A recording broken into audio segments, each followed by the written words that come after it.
செலுத்தும்படியாக இந்த இடத்துல நாங்கள் உமக்கு நன்றி செலுத்துகிறோம்.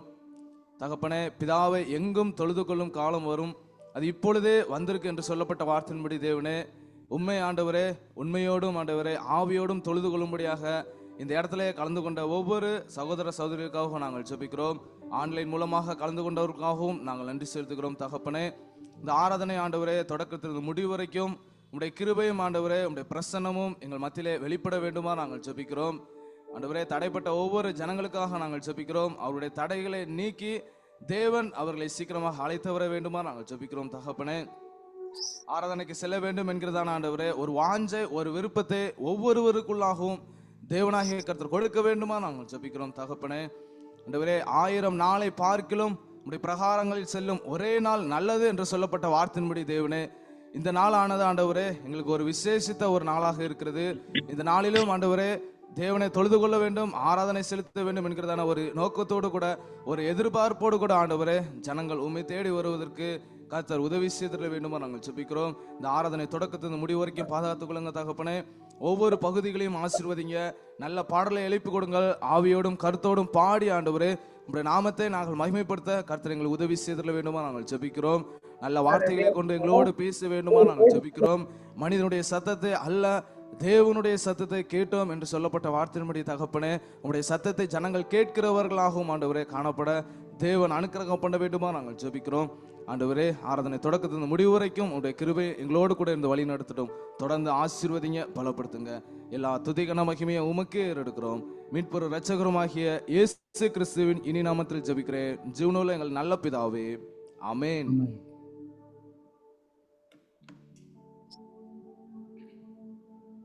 ஆமென். எல்லாரும் சந்தோஷமா இருக்கீங்களா? இந்த காலை வேளையிலேயே உங்க எல்லாரையும் பார்த்ததில் மிகுந்த மகிழ்ச்சி. ஆன்லைன்ல இணைந்திருக்கிற சகோதர சகோதரிகள் உங்க எல்லாருக்கும் காலை வணக்கத்தை தெரிவித்துக் கொள்கிறோம். நம்ம இணைந்து நம்ம பாடலை பாடி தேவனுடைய நாமத்தை நம்ம மகிமைப்படுத்தலாம். யோசித்து பார்ப்போமே, தேவன் நமக்கு ஒவ்வொரு நாளையும் புதிய கிருபைகளை கொண்டு வழி நடத்துகிறார். ஆமென். ஒவ்வொரு நாளும் நம்ம எழுந்திருக்கும் பொழுது தேவன் நமக்கு புதிய கிருபைகளை கொடுக்கிறாரா இல்லையா? பல பிரச்சனைகள் இருந்தாலும் ஒவ்வொரு நாளும் தேவன் நமக்கு கிருபைகளை கொடுக்கிறார். ஏன் தெரியுமா? அதிகாலையில் என்னை தேடுகிறவன் என்னை கண்டடைவான்னு சொல்லப்பட்டிருக்கு. அப்போ அதிகாலையில் நம்ம தேவனை தேடும் பொழுது தேவனை கண்டடையக்கூடிய ஜனங்களாக நம்ம இருக்கிறோம். ஆமென். அப்போ அந்த நாளை முழுவதும் தேவன் என்ன பண்றாரு? வெற்றி சிறக்கும்படிக்கு செய்கிறார். ஒவ்வொரு நாளையும் தேவன் நமக்கு கொடுத்து வெற்றி சிறக்க செய்கிறார். அதனாலதான் இயேசு கிறிஸ்து கூட சொல்லுவாரு, உலகத்தில் உங்களுக்கு அநேக உபத்திரவங்கள் உண்டு, ஆனாலும் திறன் கொள்ளுங்கள், நான் உலகத்தை செய்தேன். நம்ம சேர்ந்து ஒரு பாடலை பாடி நம்ம தேவனுடைய நாமத்தை மகிமைப்படுத்துவோம். ஆண்டவர் படைத்த வெற்றியின் நாள் இது. நம்ம கரங்களை தட்டி பாடி தேவனுடைய நாமத்தை மகிமைப்படுத்துவோம்.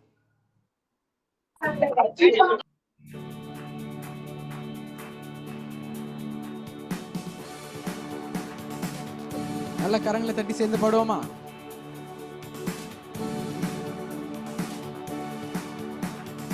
ஆண்டவர் படைத்த வெற்றியின் நாள் இது, இன்று அகமகிழ்வோம், ஆட்களிப்போம், அல்லேலூயா பாடுவோம்.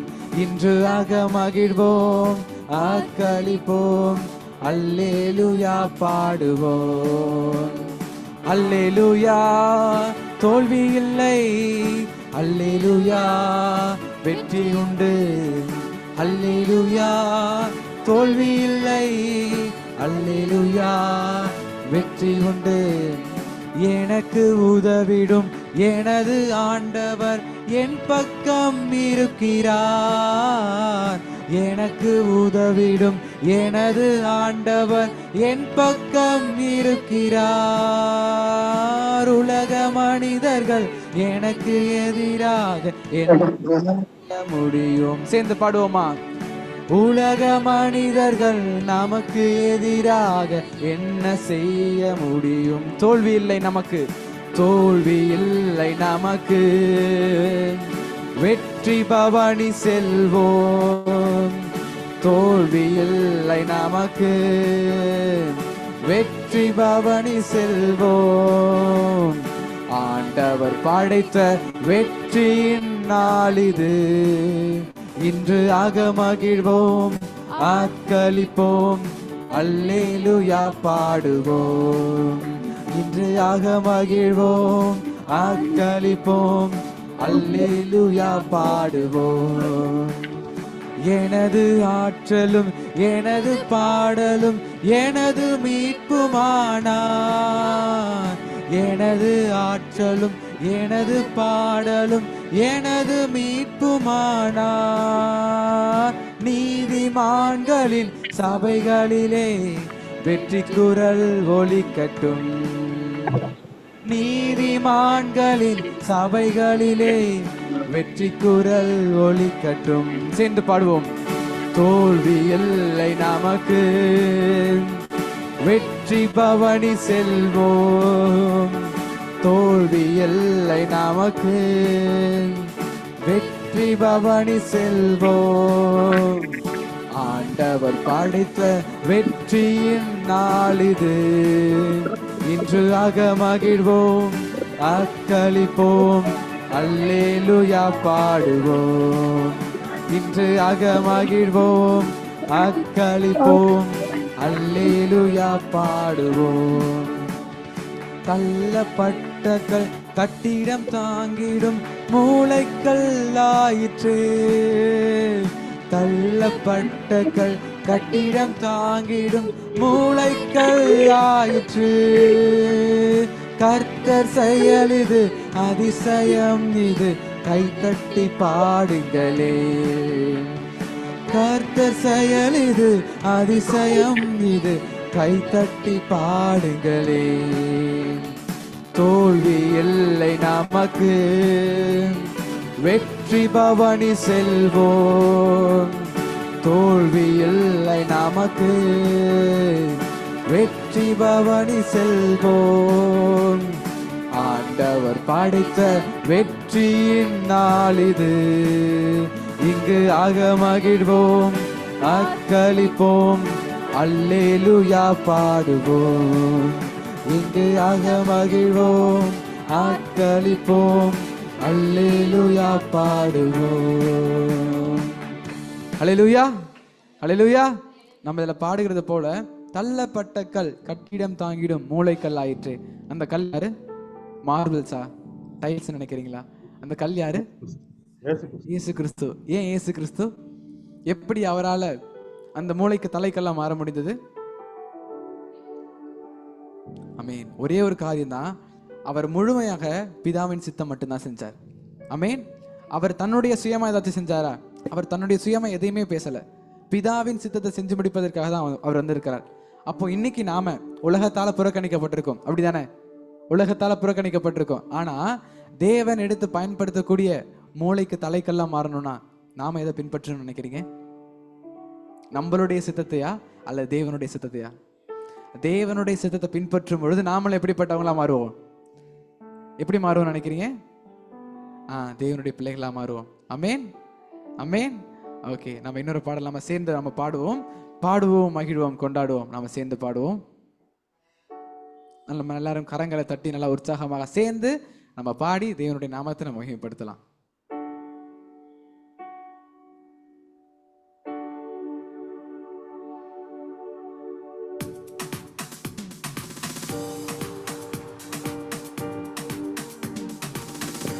சேர்ந்து பாடுவோமா? நல்லா கரங்களை தட்டி சேர்ந்து உற்சாகமா சேர்ந்து பாடுவோம். பாடுவோம், மகிழ்வோம், கொண்டாடுவோம். அப்பா சமூகத்தில் பாடி மகிழ்ந்து கொண்டாடுவோம். பாடுவோம், மகிழ்வோம், கொண்டாடுவோம். அப்பா சமூகத்தில் பாடி மகிழ்ந்து கொண்டாடுவோம்.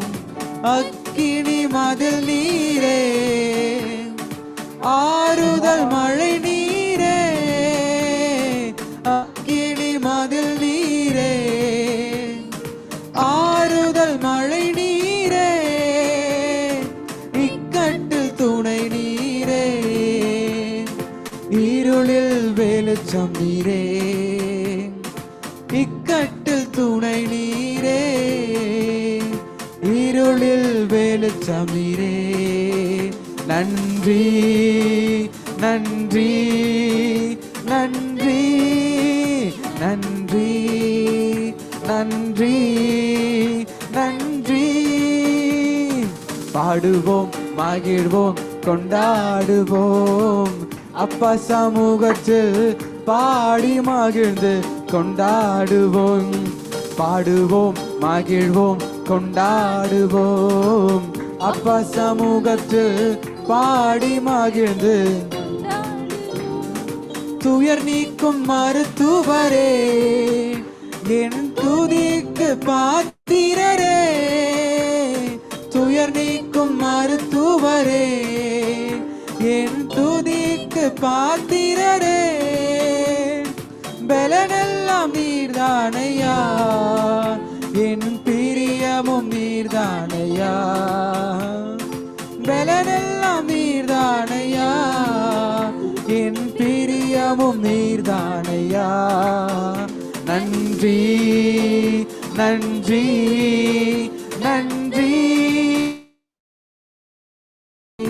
நன்றி நன்றி. பாடுவோம் மகிழ்வோம் கொண்டாடுவோம். அப்பா சமூகத்தில் பாடி மகிழ்ந்து கொண்டாடுவோம், பாடுவோம் மகிழ்வோம் கொண்டாடுவோம். அப்பா சமூகத்தில் பாடி மகிழ்ந்து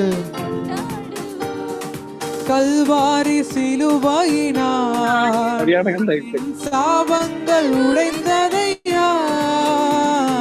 கல்வாரி சிலுவையினார் என் சாபங்கள் உடைந்ததையா. ஆபிரகாமின் ஆசீர்வாதங்கள் இந்த அடிமைக்கு கிடைத்ததையா. ஆபிரகாமின் ஆசீர்வாதங்கள் இந்த அடிமைக்கும் கிடைத்ததையா. நன்றி நன்றி நன்றி நன்றி நன்றி நன்றி.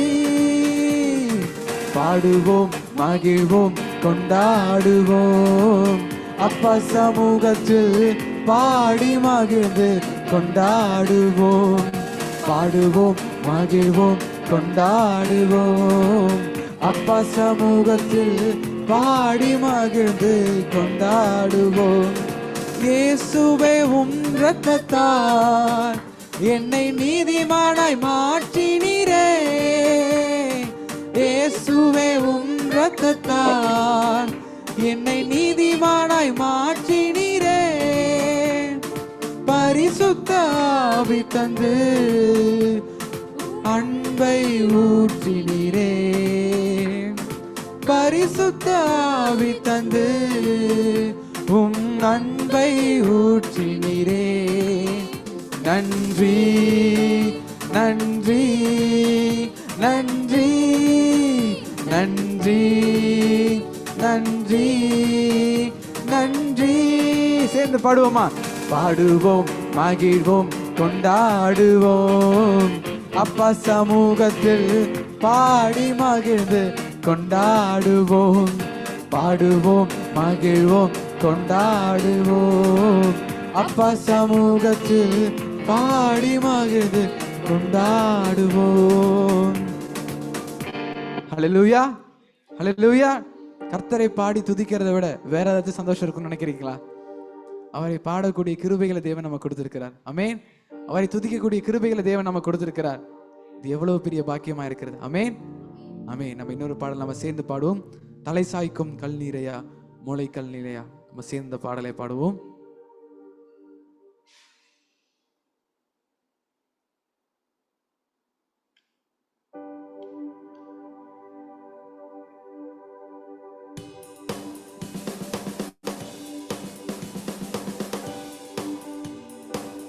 சேர்ந்து பாடுவோமா? தலை சாய்க்கும் கல் நீரையா மூளை கல் நீரையா. தலை சாய்க்கும் கல் நீரையா மூளை கல் நீரையா. ஏல் பெத்தேல் இது வானத்தின் வாசல். ஏசையா ஆசீர்வாதத்தின் வாசல். நீங்க மட்டும் சேர்ந்து பாடுங்க. இது வானத்தின் வாசல். ஏசையா ஆசீர்வாதத்தின் வாசல். தலை சாய்க்கும் கல்லீரே, தலை சாய்க்கும் கல்லீரையா, மூளை கல்லீரையா, தலை சாய்க்கும் கல்லீரையா, மூளைகள். மேற்கு கிழக்கு, மேற்கு கிழக்கு, வடக்கு தெற்கு, பரம்புவா என்றீரே. பூமியின் தூளை போலும் சந்ததி பெருகும் என்று வாக்குரைத்தீரே. மேற்கு கிழக்கு, வடக்கு தெற்கு, பரம்புவா என்றீரே. பூமியின் தூளை போலும் சந்ததி பெருகும் என்று வாக்குரைத்தீரே.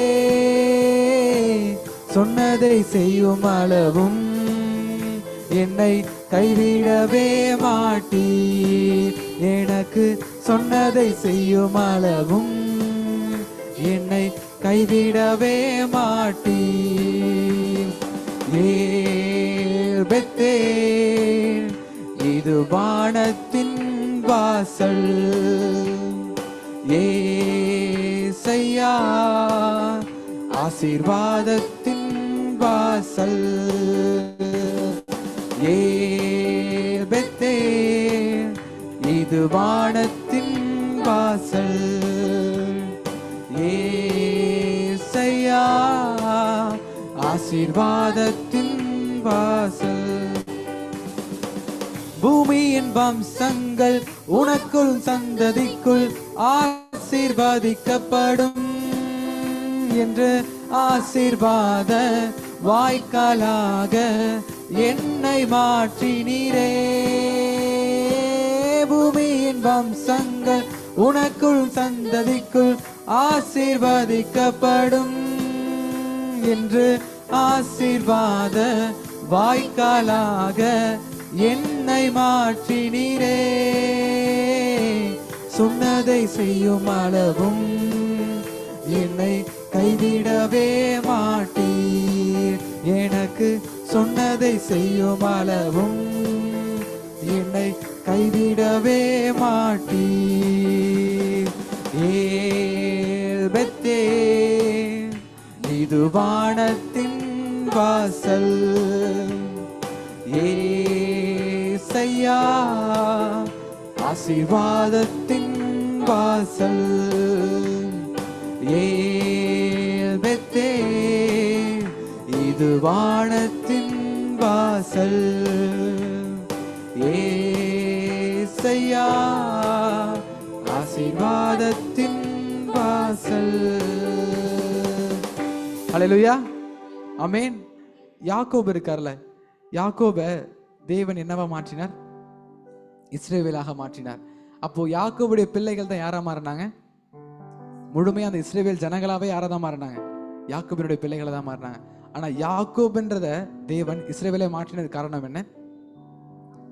யாக்கோபு என்ற பெயர் எத்தனாக இருக்குது, ஆனா இஸ்ரவேல் என்பதற்கான பொருள் என்ன? ஜெயம் கொண்டவன். ஆமென். இஸ்ரவேல் என்பதற்கான பெயர் என்ன? ஜெயம் கொண்டவனா இருக்கிறேன். யோசிச்சு பாருங்க, ஒரு மனிதன், ஒரு இஸ்ரவேல், ஒரு யாக்கோபினிடத்திலிருந்து, யாக்கோபினுடைய பிள்ளைகள் மொத்தம் எத்தனை பேரு? அந்த 12 பேரு நம்ம என்னவா சொல்லலாம்? 12 கோத்திரங்களா இருக்கிறாங்க. ஆமென். ஒரு யாக்கோபினிடத்திலிருந்து 12 கோத்திரம் உருவாவதுன்றது ஒரு மனுஷனால முடிகிற காரியம் நினைக்கிறீங்களா? அது தேவனுடைய கிரியா இருக்கிறது. அதே போல இன்றைக்கும் கூட தேவன் 12 கோத்திரத்தை சிருஷ்டிப்பேன்னு சொல்லியிருக்கார். ஆமென். நம்ம எல்லாருமே படிச்சிருக்கோம்ல. அப்போ தேவன் சொன்னதை நிறைவேற்ற மாட்டாரா? அவர் சொன்னதை செய்யும் அளவும் நம்மளை என்ன பண்ண மாட்டார்? கைவிட மாட்டார். ஆமென். அவர் 12 கோத்திரத்தை ஸ்தாபிப்பேன் என்றனா கண்டிப்பா என்ன பண்ணுவாரு? அதை ஸ்தாபிப்பார். நம்மளை அதை வழி நடத்த மாட்டாரா? எத்தனை பேர் விசுவாசிக்கிறீங்க? நம்மளை வழி நடத்த மாட்டாரா? ஆமென். நம்ம எளிமை நின்று இந்த பாடலை மீண்டுமாக பாடலாம். பூமியின் வம்சங்கள் உனக்கும் உன் சந்ததிக்குள். நம்ம சேர்ந்து பாடுவோம்.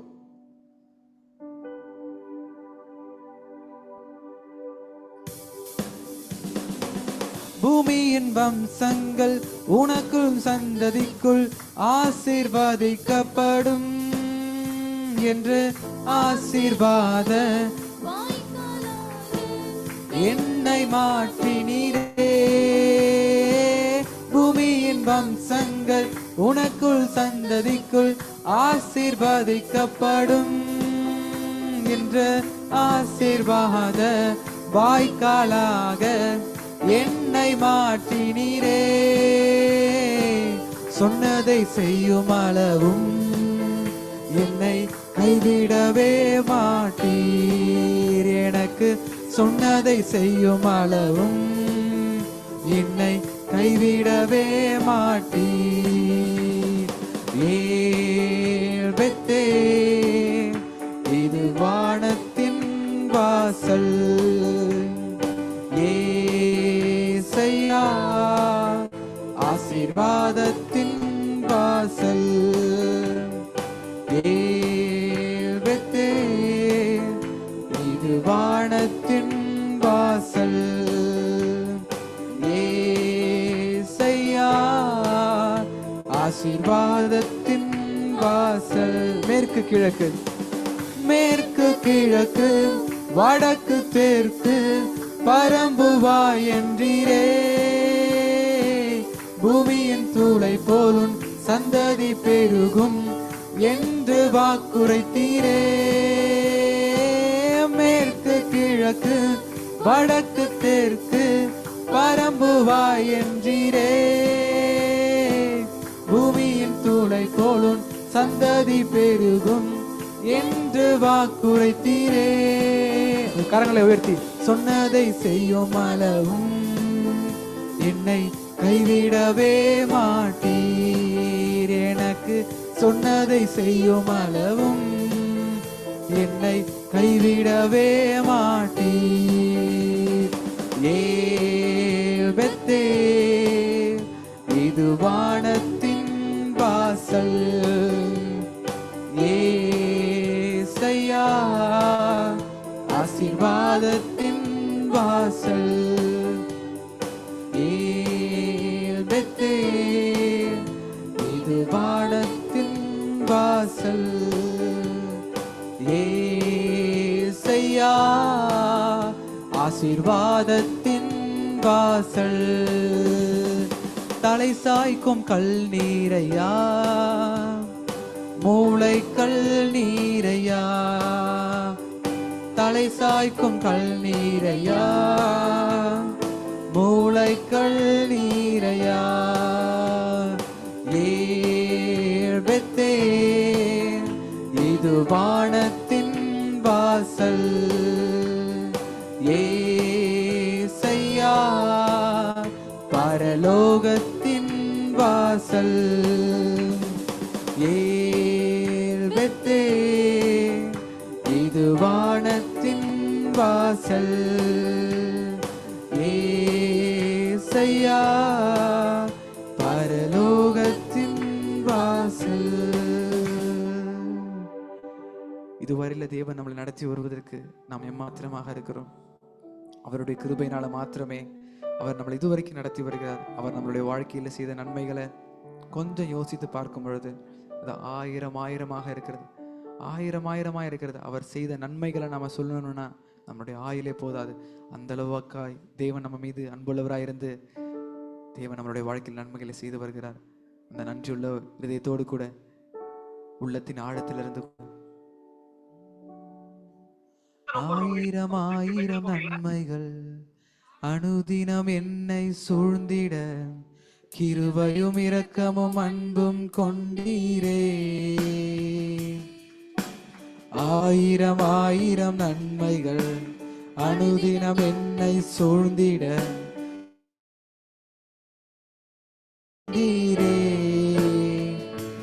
நல்ல எபினேசராய் என்னை நடத்தி வந்தீரே. நன்றி சொல்ல வார்த்தை இல்லையே. நல்ல எபினேசராய் என்னை நடத்தி வந்தீரே.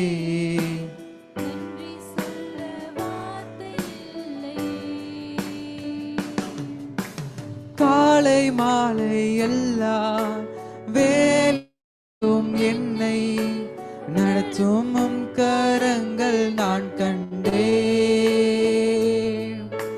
தேவை பெருகும் போது சிக்கி தவித்திடாது உதவும் உம் கரங்கள் நான் கண்டேன். காலை மாலை எல்லாம் காலை மாலை எல்லாம் வேளையிலும் என்னை நடத்தும் உம் கரங்கள் நான் கண்டேன்.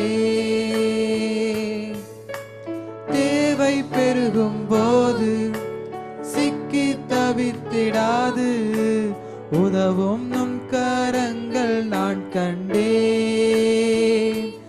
எல்லா நேருக்கத்திலும் என்னை வீழாமல் காக்கும் அன்பின் நல்ல கர்த்தரே. எல்லா நேருக்கத்திலும் என்னை வீழாமல் காக்கும் அன்பின் நல்ல கர்த்தரே. ஆயிரம் ஆயிரம் நன்மைகள் அனுதினம் என்னை சூழ்ந்திட கிருபையும் இரக்கமும் அன்பும் கொண்டீரே. ஆயிரம் ஆயிரம் நன்மைகள் அனுதினம் என்னை சூழ்ந்திட கிருபையும் இரக்கமும் அன்பும் கொண்டீரே. நல்ல எபினேசராய் என்னை நடத்தி வந்தீரே. நன்றி சொல்ல வார்த்தை இல்லையே. நல்ல எபினேசராய் என்னை நடத்தி வந்தீரே. நன்றி சொல்ல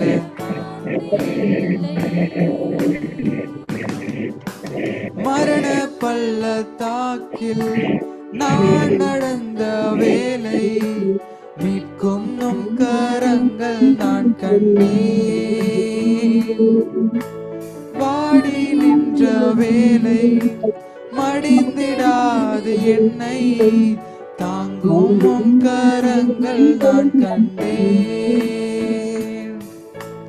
மரண பள்ளத்தாக்கில் நான் நடந்த வேலை மீட்கும் உம் கரங்கள் நான் கண்டேன். வாடி நின்ற வேலை மடிந்திடாது என்னை மீட்கும் உம் கரங்கள் நான் கண்டேன். எந்தன் மாறாவின் வாழ்வை மதுரமாய் மாற்றும் அன்பின் நல்ல கர்த்தரே. எந்தன் மாறாவின் வாழ்வை மதுரமாய் மாற்றும் அன்பின் நல்ல கர்த்தரே. ஆயிரம் ஆயிரம் நன்மைகள் அனுதினம் என்னை சூழ்ந்திட கிருபையும் இரக்கமும் அன்பும் கொண்டீரே.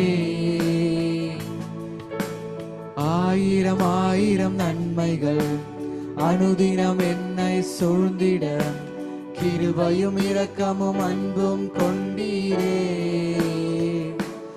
நல்ல எபினேசராய் என்னை நடத்தி வந்தீரே. நன்றி சொல்ல வார்த்தை இல்லையே. நல்ல எபினேசராய் என்னை நடத்தி வந்தீரே.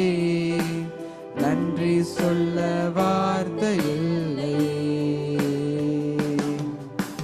நன்றி சொல்ல வார்த்தை இல்லையே. நாம் அப்படி அமர்ந்து கொள்வோம்.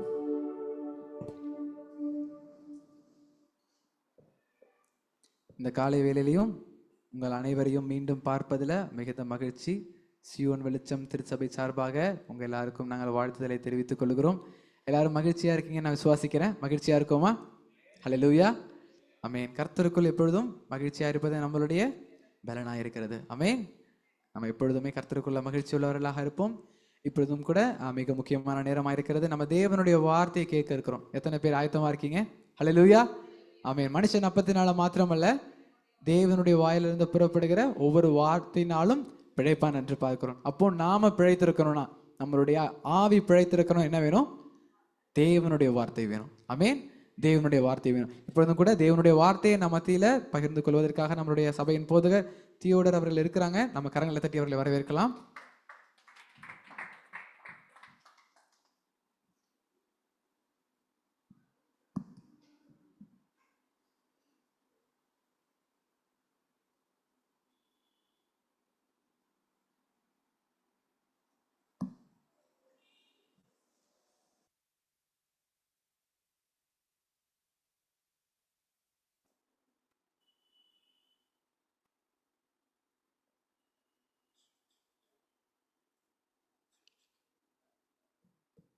Check check check check check. அல்லேலூயா. ஆண்டவராகிய இயேசு கிறிஸ்துவின் நாமத்தினாலே உங்கள் அனைவரையும் நான் வாழ்த்தி வரவேற்கிறேன். உங்களை பார்ப்பதில் மீண்டுமாக எனக்கு ரொம்ப மகிழ்ச்சியாக இருக்கிறது. இந்த நாளில் நம்ம பார்க்க போகிறதான தலைப்பு தேவனுடைய அழகிய ஆலயத்தை கட்டுதல். தேவனுடைய அழகிய ஆலயத்தை கட்டுதல். எத்தனை பேர் மகிழ்ச்சியோடு உற்சாகத்தோடு இந்த காலை வேளையில இந்த சபைக்கு கிளம்பி வந்தீங்க? ஆமென், ஆமென். நிச்சயமாக இது சபை மாத்திரம் கிடையாது. நம்ம பொதுவாக ஒரு இயல்பு என்று சொல்லும் பொழுது ஒரு மகிழ்ச்சியான ஒரு காரியங்களை நாம் செய்கிறோம் அப்படின்னு முடிவு எடுத்துட்டோம்னா செய்வோம். ஒரு இந்த காரியம் நான் செய்யும் பொழுது எனக்கு ரொம்ப மகிழ்ச்சியா இருக்கிறது அப்படின்னு நம்ம நினைக்கும் பொழுது என்ன செய்வோம்? அப்போ சுத்தி இருக்கிற எல்லா கடினமான சூழ்நிலைகள் என்ன பண்ணுவோம்? அதை மறந்து விட்டு எது எனக்கு மகிழ்ச்சியை தருகிறதோ அதற்கு நேராக தான் என்ன செய்வோம்? நம்ம அதை என்ன பண்ணுவோம்? நம்ம ஃபோக்கஸ் பண்ணுவோம். நீங்க சொன்ன போல இல்லையா? அது போலதான் இந்த ஆலயத்திற்கு வந்திருக்கிற எல்லாருடைய சூழ்நிலையும் சரியாக இருக்கிறது. எல்லாருமே மகிழ்ச்சியாக உங்களுடைய வாழ்க்கையில் இருக்கீங்களான்னு கேட்டா எனக்கு எந்த பிரச்சனையும் இல்லைங்க, நான் ரொம்ப சந்தோஷமா இருக்குன்னு சொல்ல முடியுமா? யாரும் கிடையாது இல்லையா? எல்லாருக்கும் வாழ்க்கையில போராட்டங்கள், பிரச்சனைகள் எல்லாமே இருக்கிறது இல்லையா? ஆனால் தேவன் என்ன செய்கிறாரு? அவருடைய வார்த்தையிலே நம்மை வழிநடத்ததன் மூலமாக நம்மளுடைய நம்பிக்கைக்கு நேராக என்ன செய்யறாரு? நம்மை வழிநடத்துகிறார் இல்லையா? அது நம்மை மகிழ்ச்சி தருகிறது. ஆமென். அதை விட பெரிய மகிழ்ச்சி இல்ல, வேறு எதுவும் கிடையாது. என்னதான் கடினமான சூழ்நிலைகள் நான் போய் கொண்டா இருந்தாலுமே கூட என்ன செய்தாரு? அந்த நம்பிக்கை எனக்கு ஒரு பலனாய் இருக்கிறது. ஆமென். தேவனுடைய அழகிய ஆலயத்தை கட்டுதல். தேவனுடைய அழகிய ஆலயத்தை கட்டுதல்.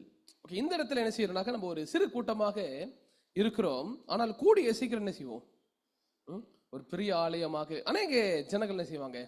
நம்ம கூட வந்து இணைந்து கொள்வாங்க என்று விசுவாசிக்கிறோம். கர்த்தர் நல்லவர். அப்போ எந்த மாதிரியான எப்படிப்பட்ட தேவாலயத்தில் நீங்க கட்ட விரும்புகிறீர்கள்? எப்படிப்பட்ட தேவாலயத்தை நீங்க கட்ட விரும்புறீங்க?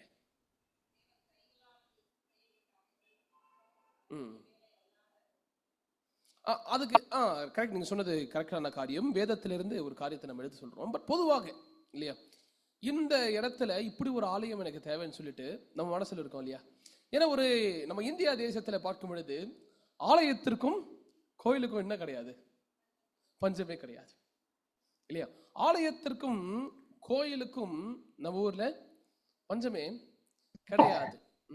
பெரிய பெரிய பிரம்மாண்டமான ஆலயங்கள் இருக்கிறது, பெரிய பெரிய அழகான கோயில்கள் இருக்கிறது இல்லையா? அப்போ சில கோயில்கள்ல நம்ம பார்க்கும் பொழுது நான் போய் கேட்கிறேன், வீட்டுக்கு வாசலுக்கு முன்னாடி சில பெரிய ஆலயத்தை போல ஒரு வீடு போல இருக்குது. என்னன்னு கேட்டா, யாரு இவங்க அப்படின்னு கேட்கும் பொழுது என்ன சொல்றாங்கன்னா, இவரு எங்க முப்பாட்டன், இவரு எங்க மூதாட்டி சொல்றாங்க. சில வீடுகள்ல ஒரு கோயில், ஒரு ஆலயமே அவங்க வீட்டுக்கு முன்னாடி இருக்குது.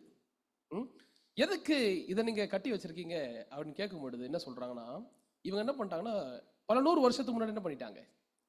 இறந்து போயிட்டாங்க. ஆனா எங்களுக்குள்ள இருக்கிற நம்பிக்கை இந்த கோயில் மூலமா அவங்க எங்க கூட இருக்கிறாங்க. நாங்க என்ன செய்யறோம்? நாங்க நம்பிக்கிட்டு இருக்கோம். இவங்க எங்க கூட இருக்கும்போது என்ன செய்யணும்? ஒரு காலத்துல எங்களுடைய குடும்பத்திற்கும் எங்களுடைய ஊருக்கும் என்ன பண்றாங்க? ஒரு காவலாளியை போல என்ன பண்ணாங்க? இவங்க எல்லாம் இருந்தாங்க. இந்த கோயில் எங்க வீட்டுக்கு முன்னாடி இருக்கும் பொழுது இவங்களே என்ன பண்றாங்க? எங்களோட கூட இருக்கிறாங்கிறதான ஒரு நம்பிக்கை. இப்படி பல பேருக்குள்ளாக என்ன இருக்கு? ஒரு நம்பிக்கை இருக்கிறது. அதனால என்ன செய்யறாங்க? அவர்கள் ஒரு கோயிலை வடிவமைத்து அதை கட்டி அது வழிபடுகிறார்கள் இல்லையா? அப்போ தேவாலயம் என்று சொல்லும் பொழுது அது தேவன் வாசம் பண்ணுகிற ஒரு இடம் என்று நாம் பார்க்கிறோம். அப்போ வேதாகமத்தில் நாம் பார்க்க முடியாது தேவன் கட்டுகிறதான முதல் தேவாலயம் என்ன தெரியுமா? தேவாலயம் என்றால் என்ன? தேவன் வாசம் செய்கிற இடம். அப்போ இந்த தேவன் வாசம் செய்கிற இந்த வேதாகமத்தில் பார்க்கின்றதான இந்த தேவாலயம் எந்த முன்னோர்களுக்காகவும் கட்டப்படல, மனுஷனுடைய திருப்திக்காக என்ன பண்ணல, இது கட்டப்படல. மனுஷருடைய சிந்தனையினாலும் அது யோசனைகளாலும் என்ன செய்யல, அது கட்டப்படவில்லை. அப்போ வேதாகமத்தில் பார்க்கிற நாம் முதல் தேவாலயம், முதல் கோயில் என்று சொல்லலாம். அது எங்கன்னு பார்க்கும் பொழுது பழைய ஏற்பாட்டின் காலத்துல மோசேயின் நாட்களில் யாத்ராகமம் 25 அதிகாரம் வசனம் 8 9 வரையும் அவர் சொல்லுகிறார் பாருங்க.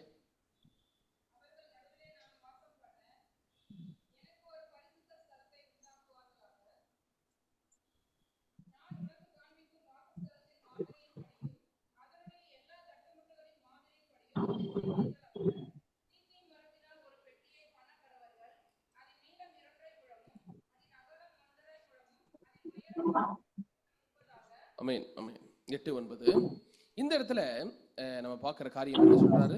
8:9 நான் அவர்கள் நடுவில் நான் வாசம் பண்ண எனக்கு ஒரு பரிசுத்த ஸ்தலத்தை உண்டாக்குவார்களாக.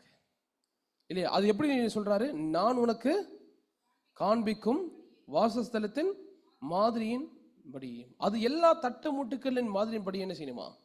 அந்த ஆலயத்தை செய்ய வேண்டும்.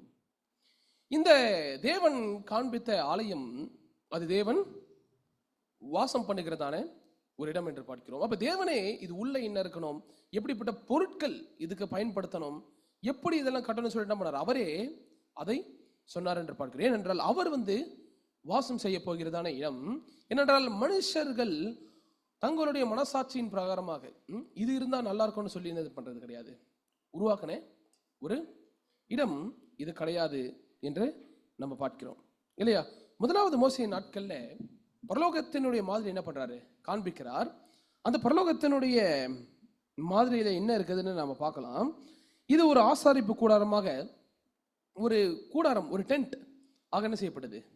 மோசேயினுடைய காலத்துல கட்டப்பட்டது என்று நம்ம பார்க்கிறோம் இல்லையா?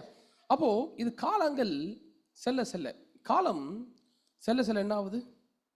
ஒரு ஆலயமாக, ஒரு ஆலயமாக, ஒரு கட்டிடமாக தேவன் காண்பித்த வாசஸ்தலத்தின்படியே ஒரு ஆலயமாக என்ன பண்றாங்க? அது கட்டப்படுகிறது என்று பார்க்கிறோம். அதன் அப்போஸ்தலர் நடபடிகள் 7 அதிகாரம் வசனம் 44 48 வரையும் வாசிக்கலாம். மேலும் நீ பார்த்த மாதிரியின்படியே சாட்சியின் கூடாரத்தை உண்டு பண்ணுவாயாக என்று மோசேயுடனே பேசினார். கட்டளையிட்ட பிரகாரமாக அந்த கூடாரம் வனாந்திரத்திலே நம்முடைய பிதாக்களோடு இருந்தது. மேலும் யோசுவாவுடனே கூட நம்முடைய பிதாக்கள் அதை பெற்றுக்கொண்டு தேவன் அவர்களுக்கு முன்பாக துரத்திவிட்ட புறஜாதிகளுடைய தேசத்தை அவர்கள் கட்டிக்கொள்கையில் அதை அந்த தேசத்தில் கொண்டு வந்து தாவீதின் நாள் வரைக்கும் வைத்திருந்தார்கள். இவன் தேவனிடத்தில் தயவு பெற்றபடியினால் யாக்கோபின் தேவனுக்கு ஒரு வாசஸ்தலத்தை தான் கட்ட வேண்டுமென்று விண்ணப்பம் பண்ணினான். சாலமோனோ அவருக்கு ஆலயத்தை கட்டினான். ஆகிலும் உன்னதமானவர் கைகளினால் செய்யப்பட்ட ஆலயங்களில் வாசமாயிறார். ஆமென். ஆமென். இங்க பாருங்க, ஒரு பெரிய ஒரு ஹிஸ்டரி, அந்த தேவாலயத்தினுடைய ஹிஸ்டரி என்ன பண்ணிட்டாரு சொல்லிட்டு கடைசியா ஒரே ஒரு வார்த்தையில என்ன பண்றாரு? பினிஷ் பண்ணிடுறாரு. முதலாவது என்ன சொல்றாராம்? மோசேவுக்கு பரலோகத்தின் மாதிரி என்ன பண்றாரு? மலையில காண்பிக்கிறார், நான் வாசம் செய்யும்படியாக. அப்போ மோசையின் மூலமாய் கூடாரம் உண்டு பண்ணப்பட்டது. அப்போ மோசையின் காலத்திற்கு பிறகு யார் வழி நடத்தினா இந்த ஆசாரிப்பு கூடாரத்தை கொண்டு? யோசுவாவின் மூலமாக என்ன செய்தாரு? இஸ்ரவேல் ஜனங்களை அவர் வழி நடத்தினார் என்று பார்க்கிறோம். அப்போ தாவீதினுடைய உள்ளத்துல என்ன வாஞ்சை இருந்தது? இதனால விண்ணப்பம் பண்ணினான், தேவனுக்காக என்ன செய்யணுமா? அந்த ஆலயத்தை உண்டு பண்ண வேண்டும் என்று விண்ணப்பம் பண்ணினான். ஆனால் அந்த ஆலயத்தை யார் கட்டி முடித்தது? சாலமோன் கட்டி முடித்தான் என்று பார்க்கிறோம் இல்லையா? மோசேயின் நாட்களில் காண்பித்த மாதிரி தாவீது நாட்கள் வரை என்ன வந்தது? அது ஒரு ஆலயத்தை கட்ட வேண்டும் என்று அவர் விருப்பப்பட்டு அவருடைய மகனாகிய சாலமோன் அந்த தேவாலயத்தை என்ன பண்ணினா கட்டினான் என்று பார்க்கிறோம். அப்போ இவ்வளவு காலங்கள் எடுத்து என்னப்பட்டது, அது ஒரு ஆலயமாக உருவாக்கப்பட்டது என்று பார்க்கிறோம். ஆனா கடைசியில என்ன சொல்றாரு, ஆகிலும் உன்னதமானவர் கைகளினால் செய்யப்பட்ட ஆலயங்களில் வாசமா இருக்கிறாரா? வாசமா இரார். அப்படின்னா என்ன அர்த்தம்? அவர் வாசம் பண்ண மாட்டாரு என்று சொல்றார். அவர் கைகளினால் செய்யப்பட்ட ஆலயத்திலே அவர் வாசம் பண்ண மாட்டாரு என்று இந்த இடத்துல சொல்லுகிறார் இல்லையா? அப்ப ஏன் மோசேவுக்கு காண்பிக்கப்பட்டு யோசுவாவின் மூலமாக இந்த காரியங்கள் காத்து கொள்ளப்பட்டு வழிநடத்தப்பட்டு தாவீது விண்ணப்பம் பண்ணி சாலமோன் நாட்கள்ல இவ்வளவு பெரிய ஆலயம் கட்டி என்ன செய்யறாரு, உன்னதமானவர் மனுஷனுடைய கரத்தினால் செய்யப்பட்ட அந்த ஆலயத்துல வாசமாய் இரார் என்று சொல்லிட்டார் ஒரு வார்த்தை இல்லையா? அப்ப ஏன் இந்த ஒரு பரலோகத்தின் மாதிரியை காண்பிக்கணும்? எதுக்கு இந்த வரப்போகின்ற சந்ததி இந்த ஒரு காரியங்களை காத்து கொண்டு ஒரு ஆலயத்தை உண்டு பண்ணி கர்த்தர் ஒரே வார்த்தையில அந்த ஆலயத்தில் இருக்க மாட்டேன்னு சொல்லிட்டார்? இது வீணாய் போன ஒரு காரியமான்னு கேட்டா கிடையாது. இது வீணான காரியமா? இவ்வளவு காரியங்களை இவங்க செஞ்சிருக்காங்களே, இதெல்லாம் வீணான ஒன்றான்னு கேட்டா அது கிடையாது. ஏன் மோசேயின் காலம் முதல் சாலமோன் நாட்கள் வரைக்கும் இந்த ஒரு காரியத்தை இவ்வளவு பெரிய காரியங்களை செய்தாங்கன்னு பார்க்கும் பொழுது எபிரேயர் 8:5 இப்படியாக அவர் சொல்லுகிறார், இவர்கள் செய்யும் ஆராதனை பரலோகத்தில் உள்ளவைகளின் சாயலுக்கும் நிழலுக்கும் ஒத்திருக்கிறது. அப்படியே மோசே கூடாரத்தை உண்டு பண்ண போகையில் மலையிலே உனக்கு காண்பிக்கப்பட்ட மாதிரியின்படியே நீ எல்லாவற்றையும் செய்ய எச்சரிக்கையாயிரு என்று தேவன் அவனுக்கு கட்டளையிட்டார். ஆமென். ஆமென். இதுக்கு முன்னாடி இருக்க ஸ்லைட் போலாம்.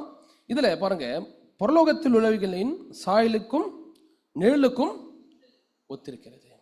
இது பரலோகத்தின் உள்ளவைகளின் சாயலும் ஒரு நிழலுமாய் இருக்கிறது என்று சொல்லுகிறார் இல்லையா? அப்போ இது பரலோகத்தின் சாயலும் நிழலும். சாயல் நிழல் என்று சொன்னால் அது உண்மையாக அதுதான் சொல்ல முடியுமா? எது நம்ம நிழல் என்றால் என்னன்னு நம்ம பார்த்தோம். அது இப்படி ஒரு காரியம் என்று நம்ம சொல்லலாம், ஆனால் இதுதான் என்று சொல்ல முடியாது நம்மளால. அது உறுதியாக அது சொல்ல முடியாது. இது போல பரலோக ராஜ்யத்தில் இருக்கிறது என்று சொல்றோம், ஆனால் இதுதான் பரலோகத்தில் இருக்கிறதான்னு கேட்டா அது கிடையாது இல்லையா?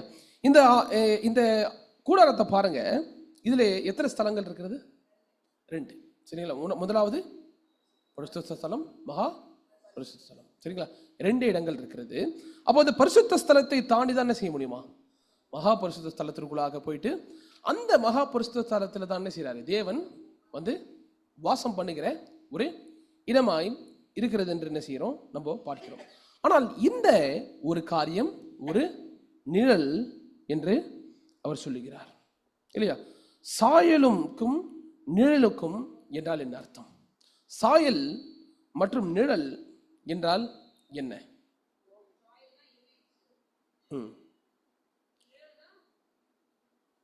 நம்ம யோசித்து பார்க்கலாம். சாயல் நிழல் என்றால் என்ன அர்த்தம்?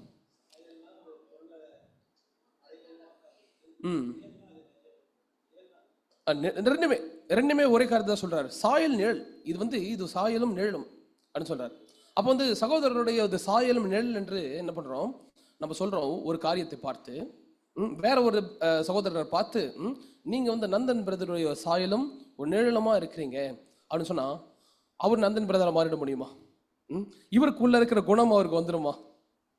இல்ல இவரை போல எல்லாமே அவருக்குள்ள இருக்குன்னு சொல்ல முடியுமா? கிடையாது இல்லையா? அப்போ என்னன்னா அது உண்மையாகவே அந்த நந்தன் பிரதத்துல வந்தா மாத்திரம் தானே செய்ய முடியும். எதுக்காக இந்த மனுஷனை பார்த்து நிழல்னு சொன்னாங்க? ஏன்னா ஏதோ ஒரு ஜாடை என்ன இருக்கு, இன்னொருத்தருக்குள்ள ஒரு உயரமோ சரி, அவரோட முகமோ சரி, அவரோட உடல் பாவனையோ சரி, ஏதோ ஒண்ணு என்ன இருக்கு, அது ஏதோ ஒரு ஒத்து இருக்கிறது இல்லையா? அப்போ சாயல் நிழல் என்றால் இதுதான் என்று செய்ய முடியாது, நம்மளால முடிவு செய்ய முடியாது இல்லையா? அப்போ இந்த சாயலும் நிழலும் எப்பொழுது நம்ம உண்மையாக அறிந்து கொள்ள முடியும் என்று சொன்னால் அதனுடைய நிஜம் எப்பொழுது வருகிறதோ அப்போதான் அதனுடைய உண்மையான அர்த்தத்தை நாம் புரிந்து கொள்ள முடியும். அப்போ மோசேயினுடைய காலத்துல ஆரம்பித்த அந்த ஆசாரிப்பு கூடாரம் யோசுவாவின் மூலியமாக அந்த ஆசாரிப்பு கூடாரத்தினுடைய விசுவாசம் காத்துக்கொள்ளப்பட்டது. தாவீது அந்த ஆலயத்தை கட்ட வேண்டும் என்று விருப்பம் பண்ணினார். என்ன செய்யறாரு? சாலமோன் அதை கட்டி முடித்தார். இது ஏன் இவ்வளவு காலம் வரைக்கும் அந்த இஸ்ரவேலின் முற்பிதாக்கள் மூலமாக காத்துக்கொள்ளப்பட்டது என்று சொன்னால், இஸ்ரவேலிலே இந்த தேவாலயத்தினுடைய ஒரு உண்மையான அர்த்தத்தை என்ன பண்ண போறாரு? தேவன் வெளிப்படுத்த போகிறார் என்பதற்காக. ஆமென். அப்போ இந்த ஆலயத்தை குறித்து இயேசு கிறிஸ்துவானவர் என்ன செய்யறாரு? ஒரு காரியத்தை பேசுகிறார். யோவான் 2ஆம் அதிகாரம் வசனம் 19 21 வரையும் வாசிக்கலாமா? இயேசு அவர்களுக்கு பிரதியுத்தரமாக, இந்த ஆலயத்தை எடுத்து போடுங்கள், 3 நாளைக்குள்ளே இதை எழுப்புவேன் என்றார். அப்பொழுது யூதர்கள், இந்த ஆலயத்தை கட்ட 46 வருஷம் சென்றதே, நீர் இதை 3 நாளைக்குள்ளே எழுப்புவீரோ என்றார்கள். அவரோ தம்முடைய சரீரமாகிய ஆலயத்தை குறித்து பேசினார். ஆமென். ஆமென். அப்போ இது ஏன் இப்படி ஒரு காரியத்தை சொன்னாரு இந்த இடத்துல? ஏன் இந்த ஒரு காரியத்தை திடீர்னு சொல்லணும்? முன்னாடி இருக்கிற ஒரு வசனத்தை வாசிக்கலாமா? 18ஆம் வசனத்தை. அப்பொழுது யூதர்கள் வருஷம் சென்றதே, நீர் இதை 3 நாளைக்குள்ளே எழுப்புவீரோ என்றார்கள். முன்பதான வசனம் 18 வசனம்.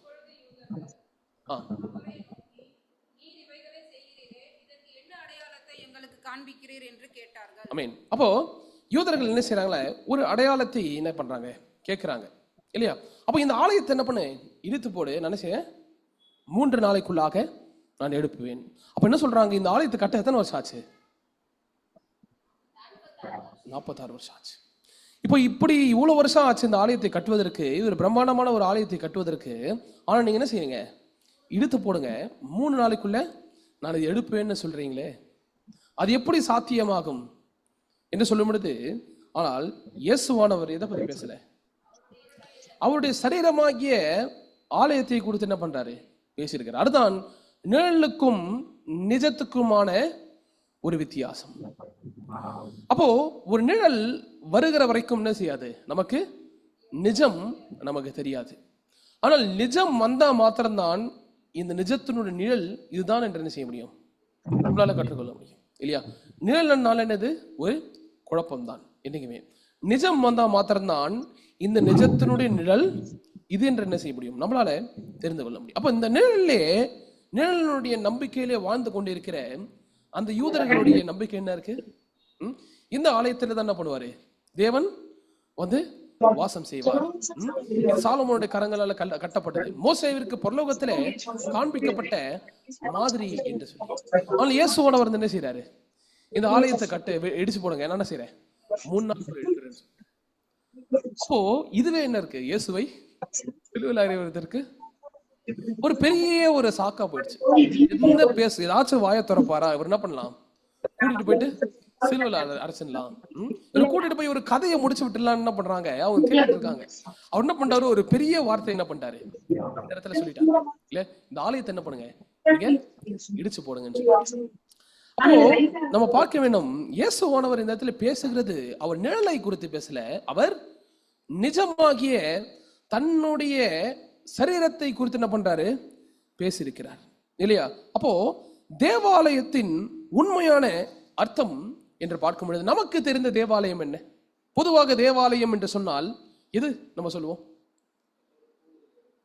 நம்ம இந்த இடத்துல கூடியிருக்கோம் பாத்தீங்களா, இந்த திருச்சபையின் கட்டிடம் என்ன சொல்லுவோம், இது தேவாலயம் என்று நாம் சொல்லுவோம். ஆனால் உண்மையாகவே தேவாலயம் என்று சொல்லும் பொழுது அதனுடைய ஆவிக்குரிய தேவாலயம் என்றால் என்னது, தேவன் வாசம் செய்கின்ற இடமே தேவ ஆலயம் என்று என்ன பண்றோம், நாம் பார்க்கிறோம். அதனால தான் எல்லா வாரமும் தொடர்ந்து ஒரு 3 வாரங்களாக என்ன செய்திருக்கோம்னா, வேதத்துல ஒரு பகுதியை பார்த்தோம். யோவான் 3:16 இயேசுவானவர் ஞானஸ்நானம் பெற்று கரையேறின உடனே என்ன ஆச்சு, தேவ ஆவி புறாவை போல் இறங்கி யார் மேல வந்தார், இயேசு கிறிஸ்துவின் மேல் வந்தார். அப்போ இயேசு கிறிஸ்துவின் மேல் வந்த பொழுது இயேசுவானவர் என்ன மாறுறாரு, அவர் தேவ ஆலயமாய் மாறுகிறார். அப்போ இயேசு கிறிஸ்துவன் ஏன் தன்னுடைய சரீரத்தை அவர் தேவாலயம் என்று சொல்லுகிறார்? இடித்து போடுங்கள். தேவன் எங்கே வாசம் செய்கிறாரோ அதுதான் தேவாலயம் என்று பார்க்கிறோம். அப்ப ஆசாரிப்பு கூடாரத்தின் நிழல் அதனுடைய நிஜமே யாரா தான் இருக்கிறா? இயேசு கிறிஸ்துவா தான் இருக்கிறார். அந்த இயேசு கிறிஸ்து என்கிற தேவாலயத்துல தான் தேவன் வந்து வாசம் செய்கிறார் இந்த முதலாம் வருகையில. இந்த இயேசு கிறிஸ்து என்கிற தேவாலயத்தை உலகத்திற்கு வெளிப்படுத்துவதற்காக தான் மோசேயின் காலத்தில் என்ன பண்ணாரு? அந்த ஒரு பரலோகத்தின் மாதிரியே அவருக்கு காண்பித்தார். அதனால தான் வருங்களாக காலங்காலமாக என்ன செய்தாங்க எல்லாருமே? இந்த ஒரு ஆசாரிப்பு கூடாரத்தை என்ன பண்ணாங்க? அவர் உண்டு பண்ணி தேவனுடைய ஆலயமாக என்ன பண்ணாங்க? அதை கட்டினார்கள் என்று நம்ம பார்க்க முடிகிறது. ஆமென். அப்போ தேவாலயத்தை ஸ்தாபிப்பது எப்படி? ஓகே, இயேசு கிறிஸ்து தேவாலயம். ஏனென்றால் தேவனுடைய ஆவி அவரோட வந்து வாசம் செய்கிறது. சரி, அப்ப தேவாலயத்துல அந்த அவர் மாத்திரம் இருக்கணும் தான் நினைப்பாரா? ஓகே, இயேசு கிறிஸ்து தேவாலயம், இங்க மட்டும் நான் வாசம் செய்கிறேன், இது மட்டும் எனக்கு போதும் தேவன் நினைப்பாரா? அப்ப தேவன் தேவாலயத்தை உண்டாக்குகின்ற நோக்கம் என்ன? ஆமென். ஏனென்றால் தேவன் இந்த உலகத்தை உண்டாக்கின நோக்கமே என்னது? அவரோடு, அவருடைய சிருஷ்டிப்போட அவர் வாசம் செய்ய வேண்டும் என்பதுதான், இல்லையா? அப்போ இந்த இடத்துல அவர் உண்டாக்கின தேவாலயத்தை ஏன் சொல்றாரு? இயேசு கிறிஸ்துங்கிற தேவாலயத்தை ஏன் உண்டு பண்ணினார்? ஏன் இந்த இயேசு கிறிஸ்துங்கிற தேவாலயத்தை உண்டு பண்ணினார்? எல்லோரும் என்ன செய்யணுமா? எல்லோரும் வந்து அந்த தேவாலயத்திலே வந்து என்ன பண்ணணும்? வாசம் செய்ய வேண்டும். எல்லோரும் அந்த சத்தியத்தை அறிந்து கொள்ள வேண்டும். எல்லோரும் பரலோக ராஜ்யம் என்கிற நித்திய வீட்டுக்குள்ளாக என்ன செய்யணுமா? பிரவேசிக்க வேண்டும் என்பதற்காக. ஆமென். அப்ப தேவாலயம் என்று பார்க்கும் பொழுது இயேசு கிறிஸ்து தன்னுடைய சரீரத்தை மாத்திரம்தான் அவர் சொல்றாரு, இடித்து போடுங்கள் 3 நாளுக்குள்ள எழுப்பேன்னு சொல்லிட்டு தன்னுடைய சரீரத்தை குறித்து பேசுகிறார். ஆனால் தேவாலயம் என்பது அவருடைய சரீரம். ஆனாலும் கூட என்னது? அவரோட கூடி சேர்க்கிற ஜனங்களும் கூட யாரு? அவர்கள் தேவாலயத்தின் உறுப்பினர்கள். ஆமென். தேவாலயத்தின் உறுப்பினர்கள். சரி, இந்த தேவாலயத்தை எப்படி நாம் ஸ்தாபிக்க முடியும்? எப்படி இந்த தேவாலயத்தை ஸ்தாபிப்பது? எப்படி தேவாலயத்தை ஸ்தாபிக்க முடியும்? பொதுவாக சொல்லணும்னா அவருடைய சித்தத்தின்படி. ஆனா பொதுவாக சொல்லணும்னா தேவாலயத்தை எப்படி ஸ்தாபிப்பது கேட்டா, இடம் வாங்கி பில்டிங் கட்டி அதுக்கு என்ன இன்ஜினியர், கொத்தனாரு, மேஸ்திரி எல்லாரையும் வச்சு என்ன செய்யணும்? வேலை செஞ்சு இந்த தேவாலயத்தை கட்டணும், இல்லையா? ஆனால் இதுக்கு என்ன இருக்கு? பல பேருடைய முயற்சி, உழைப்பு தேவை, இல்லையா? ஒரு சாதா கட்டிடத்தை கட்டணும்னால என்ன தேவை? அந்த இடத்துல ஆள் பலம் தேவை, இல்லையா? அதே போலதான் இது ஒரு ஆவிக்குரிய காரியங்களா பாருங்களேன் நீங்க.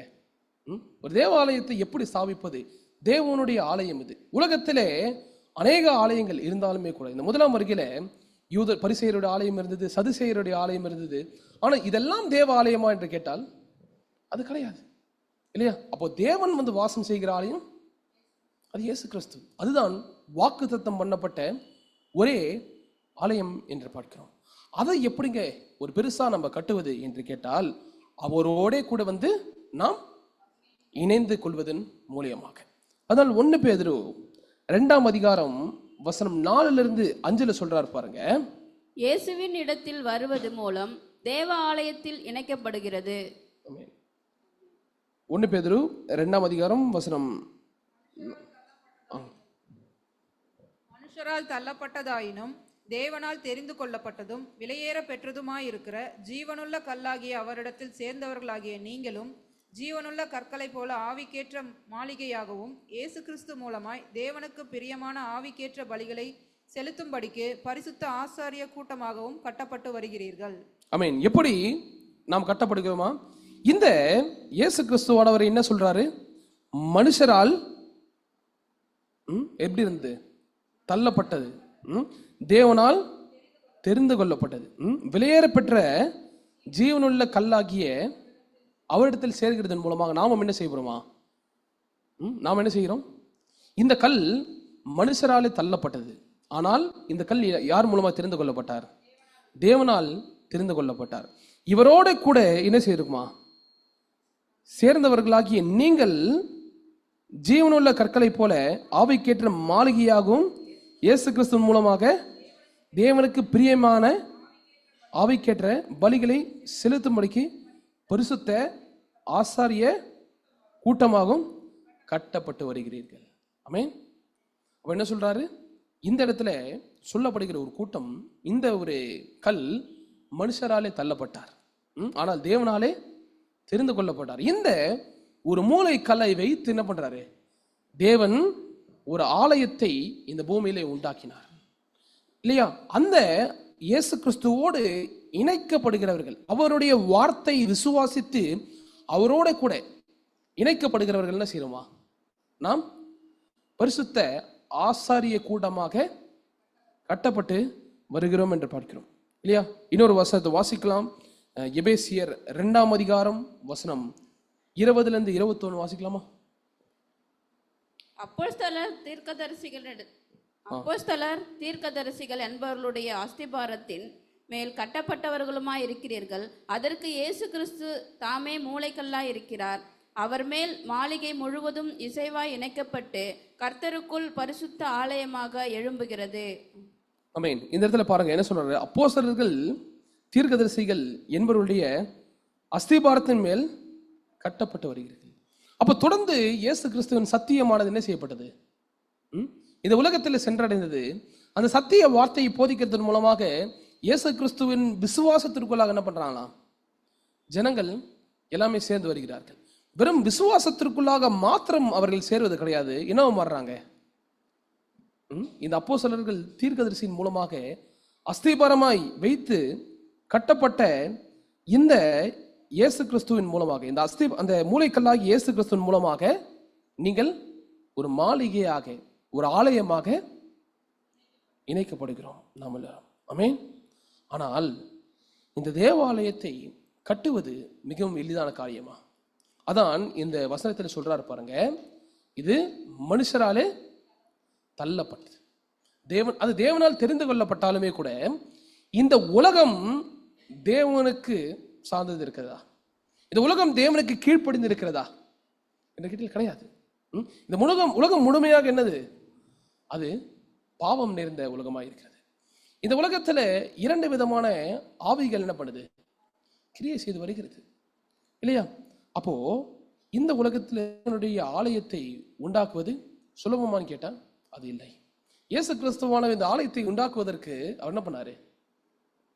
கஷ்டப்பட்டார், போராடினார் இல்லையா? அப்போ பாருங்க, நமக்கு கேட்க வேண்டியதான கேள்வி, தேவ ஆலயத்தை கட்டுவது ஒரு எளிதான காரியமா? ஏன்னா இந்த ஒரு கட்டிடத்தை கட்டுவதை குறித்து நான் பேசல. இது பணத்திற்கு மேலாக, ஆள் பலத்திற்கு மேலான ஒரு காரியம் இது இல்லையா? பணத்திற்கு மேலாக, ஆள் பலத்திற்கு மேலாக இந்த ஆவிக்குரிய தேவாலயத்தை கட்டுவது எளிதான காரியமா என்று கேட்டால், இந்த ஆலயம் கட்டப்பட்டாலுமே கூட வேறொரு ஆவி வந்தா என்ன செய்யும்? அந்த ஆலயம் அது தான் போகிறது இல்லையா?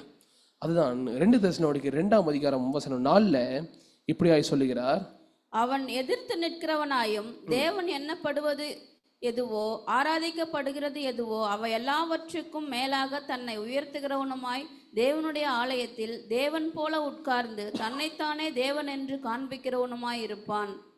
ஆமென். அவன் எதிர்த்து நிற்கிறவனாயும் தேவன் என்னப்படுவது எதுவோ ஆராதிக்கப்படுவது எதுவோ எல்லாவற்றிற்கும் மேலாக என்ன பண்றானா? தன்னை உயர்த்துகிறாய் இருந்து தேவனுடைய ஆலயத்தில் உட்கார்ந்து என்ன செய்யறானா? தன்னைத்தான் தேவன் என்று காண்பிக்கிறவனாயும் இருப்பான். இந்த உலகத்துல நம்ம ஏதேன் தோட்டத்துல இந்த ஒரு காரியத்தை நம்மளால பார்க்க முடியும் இல்லையா? ஒரு காரியத்தை என்ன பண்ணாரு? செய்யாதன்னு சொன்னாரு. ஆனா அந்த இடத்திற்குள்ளாக தான் என்ன பண்ண வந்து பிசாசானவன் இதை செய்யன்னு சொன்னான். அப்ப ஒவ்வொரு காலகட்டத்திலும் நீங்க பாருங்க, தேவனுடைய ஜனங்கள் தெரிந்து கொள்ளப்படும் பொழுது பிசாசானவன் எங்க இருக்கிறான்? தேவன் யாரை தெரிந்து கொள்ளுகிறாரோ தேவன் தெரிந்து கொள்ளுகிற அந்த நபரை தான் பிசாசான என்ன செய்யறான்? வஞ்சித்து அவர்களை வழிவிலக செய்கிறான் இல்லையா? அதே அந்த இடத்துல சொல்றார். அப்ப இயேசு கிறிஸ்துவானவருடைய தேவ ஆலயத்தை அவர் உண்டு பண்ணினாலுமே கூட என்ன செய்யறானா? பிசாசானவன் அந்த இடத்துல வந்து அவன் வழிவிலக பண்ணுகிறான் என்று பார்க்கிறோம் இல்லையா? அப்போ தேவாலயத்தை இவ்வளவு போராட்டங்கள் இருக்கா தேவாலயத்தை ஸ்தாபிப்பது என்பது? ஒரு மெய்யான தேவாலயத்தை ஸ்தாபிப்பதுல இவ்வளவு போராட்டங்கள் இருக்குதான்னு கேட்டா, அதனால்தான் நாம் முதலாம் வருகையை இயேசு கிறிஸ்துவ நாட்கள் என்ன செய்யணும், ஒரு உதாரணமாக எடுத்து பார்க்க வேண்டும். அந்த உலகத்துல அந்த இடத்துல இருக்கிற எல்லாரும் தேவனை விசுவாசிக்கிற ஜனங்களாக இருந்தாலுமே கூட தேவனால் அனுப்பப்பட்டவருடைய நிலைமை எப்படி இருந்தது? அது ஒரு பரிதாபமான நிலைமை. அது மனுஷனால் தள்ளப்பட்டது. சொந்த தெரிந்து கொள்ளப்பட்டது என்ன பண்றாங்களா, எப்போ என்ன செய்யலாம், கொலை செய்து இவங்களுடைய கதையை தீர்த்து கட்டலாங்கிறதுனால என்ன பண்றாங்க, எல்லாமே இருக்கிறாங்க இல்லையா? அப்போ அந்த இடத்துல பாருங்க, அந்த இஸ்ரவேல் என்கிற தேவாலயத்திலும் யார் தான் இருந்தா? அந்த பிசாசானவன் அந்த மத போதகர்கள் என்ன பண்ணானா, அவன் வஞ்சித்து இருக்கிறான் என்று பார்க்கிறோம். அப்போ இவ்வளவு கஷ்டமான சூழ்நிலைகள்ல இன்னைக்கு தேவனுடைய உண்மையான ஒரு தேவாலயத்தை அவர் உண்டு பண்ணும் பொழுது அது ஸ்தாபிப்பது எப்படி என்று கேட்டால், அதுக்கு என்ன பண்ணியிருக்கார், வேதத்துல ஒரு வழி தந்திருக்கிறார். ஆமென். 1 கொரிந்தியர் 3ஆம் அதிகாரம் வசனம் 9 வாசிக்கலாமா? நாங்கள் தேவனுக்கு உடன் வேலையாட்களாய் இருக்கிறோம், நீங்கள் தேவனுடைய பண்ணையும் தேவனுடைய மாளிகையுமாய் இருக்கிறீர்கள். ஆமென். நாங்கள் தேவனுடைய உடன் வேலையாட்களாய் இருக்கிறோம், நீங்கள் தேவனுடைய பண்ணையும் தேவனுடைய மாளிகையுமாய் இருக்கிறீர்கள். அப்ப தேவனுடைய பண்ணை மாளிகை என்று சொன்னால் எதை பற்றி பேசுகிறார்? அவருடைய இடத்தை குறித்து அவர் என்ன பண்றாரு, அவர் பேசியிருக்கிறார் இல்லையா? அப்போ போன வாரத்தில் நம்ம கேட்ட காரியம் எத்தனை பேருக்கு ஞாபகம் இருக்கு? தேவ ராஜ்யத்தில் பிரவேசிப்பவர்கள் மற்றும் பிரவேசிக்காதவர்கள். அப்போ தேவ ராஜ்யத்தை நான் பார்க்க வேண்டும் என்று சொன்னால் என்ன செய்யணுமா, நான் மறுபடியும் பிறக்க வேண்டும். நான் மறுபடியும் பிறக்க வேண்டும் என்று சொன்னால் அதுக்கு நான் என்ன செய்யணும், எதனால மறுபடியும் பிறக்க முடியும்? அவருடைய வார்த்தையாகிய விதையினால் மறுபடியும் என்னால் பிறக்க முடியும். அப்போ நான் தேவனுடைய பண்ணையும் தேவனுடைய மாளிகையுமாய் இருக்கிறேன் என்று சொன்னால், தேவனுடைய பண்ணை மாளிகை என்று சொன்னால் அது அவருடைய நிலம் இல்லையா? அவருடைய பண்ணை அவருடைய மாளிகை என்று சொல்லும்பொழுது அது அவருடைய நிலத்தை குறித்து என்ன பண்றாரு, பேச இருக்கிறார். அவர் அந்த தேவனுடைய வார்த்தையாகி விதையை விதைக்கின்றதான அந்த நிலத்தை குறித்து அவர் என்ன பண்றாரு, தேவனுடைய பண்ணையும் மாளிகையுமாய் இருக்கிறீர்கள் என்று அவர் சொல்லியிருக்கிறார்.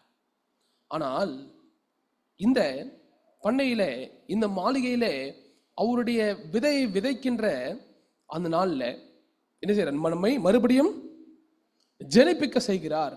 ஆனால் நாம் மறுபடியும் ஜெனிப்பிக்கப்படுகிறோம், அது நிச்சயமாக ஒன்று. ஆனால் ஜெனிப்பிக்கப்படுகின்ற அந்த வழிதான், அந்த நம்ம ஜெனிப்பிக்கப்படுகின்ற வழிதான் ரொம்ப கடினமான வழியா இருக்கிறது இல்லையா? அப்போ எல்லா ஜீவனுக்கும் ஆரம்பம் விதையாகிய வார்த்தை என்று நாம் பார்க்கிறோம். ஆனால் அந்த விதையாகிய வார்த்தை அது விதைக்கப்படுகின்ற அந்த நாளில் அது சுலபமாக என்னது, அது முளைத்து வருகிறதா என்று கேட்டா அது கிடையாது இல்லையா? அதனால்தான் மத்தேயு 13ஆம் அதிகாரம் 3-8 சொல்றாரு பாருங்க. அவர் அநேக விஷயங்களை ஊமைகளாக அவர்களுக்கு சொன்னார். கேளுங்கள், விதைக்கிறவன் ஒருவன் விதைக்க புறப்பட்டான். அவன் விதைக்கையில் சில விதை வழியருகே விழுந்தது. பறவைகள் வந்து அதை பட்சித்து போட்டது. சில விதை அதிக மண்ணில்லாத கற்பாறை இடங்களில் விழுந்தது. மண் ஆழமாய் இராததினால் அது சீக்கிரமாய் முளைத்தது. வெயில் ஏறின போதே தீந்து போய் வேறில்லாமையால் உலர்ந்து போயிற்று. சில விதை முள்ளுள்ள இடங்களில் விழுந்தது. முள் வளர்ந்து அதை நெருக்கி போட்டது. சில விதையோ நல்ல நிலத்தில் விழுந்தது. சிலது 100ஆகவும் சிலது 60ஆகவும் சிலது 30ஆகவும் பலன் தந்தது. ஆமென். இங்க பாருங்க, இந்த இடத்துல அவர் என்ன சொல்றாரு, இதனுடைய உண்மையான அர்த்தத்தை லூக்கா 8ஆம் அதிகாரம் வசனம் 12 வாசிக்கலாமா? லூக்கா 8ஆம் அதிகாரம் வசனம் 12 வாசிக்கலாமா? 11 வாசிங்க. 8:11.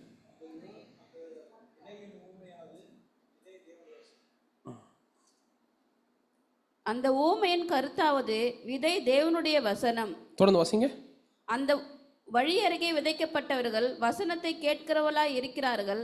அவர்கள் விசுவாசித்து ரட்சிக்கப்படாதபடிக்கு பிசாசானவன் வந்து அவ்வசனத்தை அவர்கள் இருதயத்திலிருந்து எடுத்து போடுகிறான். கற்பாறையின் மேல் விதைக்கப்பட்டவர்கள் கேட்கும்போது சந்தோஷத்துடனே வசனத்தை ஏற்றுக்கொள்ளுகிறார்கள். ஆயினும் தங்களுக்குள்ளே வேர் கொள்ளாதபடியினால் கொஞ்ச காலம் மாத்திரம் விசுவாசித்து சோதனை காலத்தில் பின்வாங்கி போகிறார்கள். முள்ளுள்ள இடங்களில் விதைக்கப்பட்டவர்கள் வசனத்தை கேட்கிறவர்களாய் இருக்கிறார்கள். கேட்டவுடனே போய் பிரபஞ்சத்திற்குரிய கவலைகளினாலும் ஐஸ்வர்யத்தினாலும் சிற்றின்பங்களினாலும் நெருக்கப்பட்டு பலன் கொடாதிருக்கிறார்கள். நல்ல நிலத்தில் விதைக்கப்பட்டவர்கள் வசனத்தை கேட்டு அதை உண்மையும் நன்மையுமான இருதயத்திலே காத்து பொறுமையுடனே பலன் கொடுக்கிறவர்களாய் இருக்கிறார்கள். ஆமென். இங்க இந்த இடத்த நீங்க பார்த்துக்கோங்க. என்ன சொல்லுகிறார் என்று பார்க்கும் பொழுது, அந்த விதை ஆனது விதைக்கப்படும் பொழுது அந்த விதை நாள் என்ன பண்ற நம்மை மறுபடியும் அவர் ஜெனிப்பிக்கிறார். அவர் சத்திய வார்த்தை நாள் என்ன பண்ற நம்மை மறுபடியும் ஜெனிப்பிக்கிறார். இதை மறுபடியும் ஜெனிப்பிக்கிறவர்கள் மூலமாக அவருடைய ஆலயத்தை அவர் உண்டு பண்ணுகிறார் இல்லையா? இந்த இடத்துல நீங்க பாருங்க, இதுக்கு எத்தனை விதமான நிலங்களை கடக்கணுமா? 4 விதமான நிலங்கள் இருக்கிறது. ஆனா இந்த 4 விதமான நிலம் 4 விதமான இருதயத்தை குறித்து பேசுகிறார். ஆனால் 4 வித்தியாசமான நபர்களுடைய இருதயத்தை பத்தி பேசுறாரா? இல்ல ஒரே நபருக்குள்ளாக இருக்கிற 4 பாதைகளை குறித்து பேசுகிறாரா? ஒரே நபருக்குள்ளாக என்ன செய்றாங்க? இந்த 4 பாதைகள் என்ன செய்யணும்? அவங்க கடந்து போக வேண்டும்.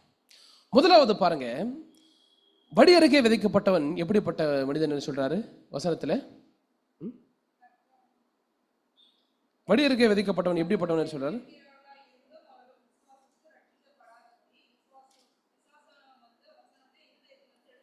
ஆமென். அப்போ இந்த வழி அருகே விதைக்கப்பட்டவன் தேவனுடைய வார்த்தை கொடுக்கப்படுகிறது. ஆனால் இது என்ன செய்யக்கூடாது? இதை கேட்டு ரட்சிக்கப்படக்கூடாது என்று என்ன செய்யறானா? பிசாசானவன் வந்து அந்த விதையை எடுத்துட்டு போயிடுறான் என்று பார்க்கிறோம் இல்லையா? அப்போ இந்த வழி அருகே விதைக்கப்பட்டவர்கள் பிசாசு சுலபமாக வந்து அவன் என்ன பண்றான்? எடுத்துட்டு போறான்னு சொன்னா அதை எப்படி இருதயத்தோடு கேட்கிற ஜனங்களா இருக்கிறாங்க. அவங்க ஏதோ கேட்கணுமே ஒரு மேலோட்டமாக, இல்லை எடுத்து போறான்னு சொன்னா என்ன இருக்கு? அது மேலோட்டமாக தானே இருக்கு.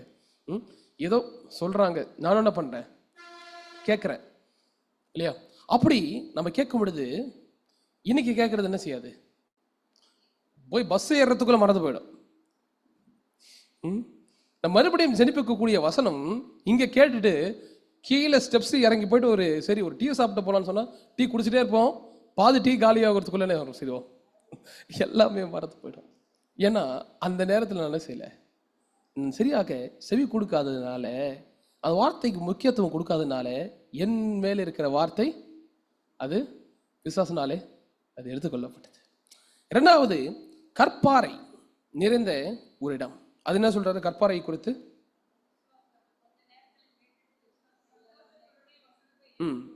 ஏற்றுக்கொள்ளும் பொழுது என்ன பண்றாங்க?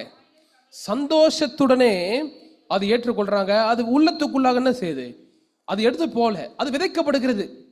ஆனால் விதைக்கப்பட்டு வேறு கொள்ளாததுனால, அந்த வார்த்தை ஆழமான ஒரு அர்த்தத்தை புரிந்து கொள்ளாததுனால, அதற்கான ஒரு இடத்தை நம்ம என்ன செய்யணும்? அதுக்கான செயல்களை நம்ம செய்யாததுனால என்ன செய்யுது? உள்ளுக்குள்ள கற்பாறைகளை போல வேறு காரியங்கள் உள்ள இருக்கிறதுனால என்ன செய்ய முடியல? அது சோதனை காலத்துல அது வளர விடாம அது பின்வாங்கி போகிறோம் என்று பார்க்கிறோம் இல்லையா? சரி, இது ரெண்டுமே சரி. நல்ல வார்த்தை கேட்கிறோம். என் இருதயத்துக்குள்ளாக என்ன இருக்கு? கற்பாறைகள் கிடையாது, வேற எந்த புரிந்து கொள்ளுதல் கிடையாது, எதுவுமே கிடையாது இல்லையா? நான் என்ன பண்றேன்? சந்தோஷத்தோட எல்லா போராட்டங்களை என்ன பண்றேன்? தூக்கி எறிஞ்சிட்டு எல்லாத்தையும் நல்லா ஜெயம் கொண்டுட்டு விசுவாசத்திற்குள்ளாக என்ன பண்றேன்? நான் கொஞ்சம் இல்லையா ஒரு ஸ்டெப் மேல வரேன். மூணாவது முள்ளுள்ள இடம், பிரபஞ்ச கவலை, ஐஸ்வர்யம் எல்லாமே என்ன செய்யுது? என்னை நறுக்கி போடுகிறது இல்லையா? ஒரு விசுவாச வாழ்க்கையில் நாம் ஓட வேண்டும். வார்த்தையினால் என்ன செய்யணும்? நாம் முத்திரிக்கப்படணும். பரலோக ராஜ்யத்தின் நம்பிக்கைக்காக என்ன வேணா செய்யணும்னு சொல்லிட்டு என்ன பண்றோம்? நம்ம நடந்து கொண்டே போகிறோம். ஆனா திடீர்னு சொல்லிட்டு நாளைக்கு தான் என்ன செய்யுது? நாளைக்கு வீட்டு வாடகை கட்டணும், நாளைக்கு வண்டிக்கு என்ன செய்யணும்? டியூ கட்டணும், நாளைக்கு பசங்களுக்கு ஃபீஸ் கட்டணும். இப்படி எல்லாம் இல்லைன்னு நினைக்கிறீங்களா? நமக்கு இது சிலருக்கு. ஆனா மற்றவங்களுக்கு இப்படிப்பட்ட சூழ்நிலை எனக்குள்ளாக இருக்குது. இப்படிப்பட்ட காரியங்கள் நிறைய. ஏன்னா தனிப்பட்ட, நான் பொதுவான காரியங்கள் தெரிஞ்சது சொல்றேன். தனிப்பட்ட வாழ்க்கையில நம்ம எடுக்கும் பொழுது நம்மை எது நசுக்கி போடுகிறதுன்னு நமக்கு தெரியும் இல்லையா? எது நம்மை நசுக்குகிறதுன்னு நமக்கு தெரியும். இந்த வார்த்தை நம்ம வளர விடாதபடிக்கு இல்லையா? அப்போ நாம் எல்லாருமே எப்படிப்பட்ட நிலத்துல இருக்கிறோம் என்று நாம் என்ன செய்யணும்? அனுதினம் சோதித்து பார்க்க வேண்டும் இல்லையா? அப்போ இந்த மூன்றாவது நிலத்துல இருக்கிறவங்க என்னவா மாறதுக்கு வழி இருக்கு? முன்னாடி போறதுக்கு வழி இருக்கு இல்லையா? அப்போ நம்மளுடைய எய்ம் எதுவா இருக்கணும்? நல்ல நிலத்தில் விதிக்கப்பட்டவனாக கனி கொடுக்கிறவனாக மாறுகிறவனாய் இருக்க வேண்டும். அப்படிப்பட்டவர்களை கொண்டுதான் என்ன பண்றாரு தேவன்? அவருடைய ஆலயத்தையே என்ன பண்றாராம்? அவர் உண்டாக்குகிறார் என்று நம்மளால பார்க்க முடியும். அப்போ இன்னைக்கு அவருடைய உண்மையான ஆலயத்தை உண்டு பண்ணும்படியாக, நான் அந்த ஆலயத்தில் ஒருவனாய் மாறும்படியாக இன்னைக்கு நான் என்ன செய்ய வேண்டும்? தேவன் வாக்குத்தத்தம் பண்ணப்பட்டு அவர் என்ன செய்வாரு? அந்த பரிசுத்த நகரம், அந்த சீயோன் என்கிற அந்த ஆலயத்தின் மேலாக என்ன பண்ணுது? வந்து இறங்குகிறது என்று பார்க்கிறோம். அந்த புதிய வானம் புதிய பூமிக்குள்ளாக இறங்குகிறது என்று பார்க்கிறோம். ஆனால் அந்த புதிய வானம் புதிய பூமி என்கிற இடத்திற்குள்ளாக பிரவேசிக்கிறவர்களுடைய பாதை சுலபமா என்று கேட்டால் அது கிடையாது. அப்போ இந்த மத்தேயு 13:3-8 என்ன பண்ணுங்க? அனுதினம் நாம் சோதித்து பார்க்க வேண்டும். நான் எப்படிப்பட்ட நிலத்தில் இருக்கிறேன், எப்படி நான் நல்ல நிலமாய் மாறுவது என்பது என்ன செய்யணும்? நாம் சோதித்து பார்க்க வேண்டும் இல்லையா?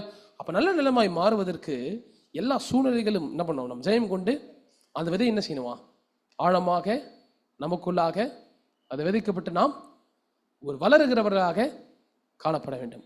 ஆனால் தடைகள் இருக்கலாம். ஆனால் தடைகளை ஜெயம் கொள்வதற்கு வார்த்தை இருக்காது. கர்த்தர் நம்மோடு கூட இருக்கிறார். ஆமென்.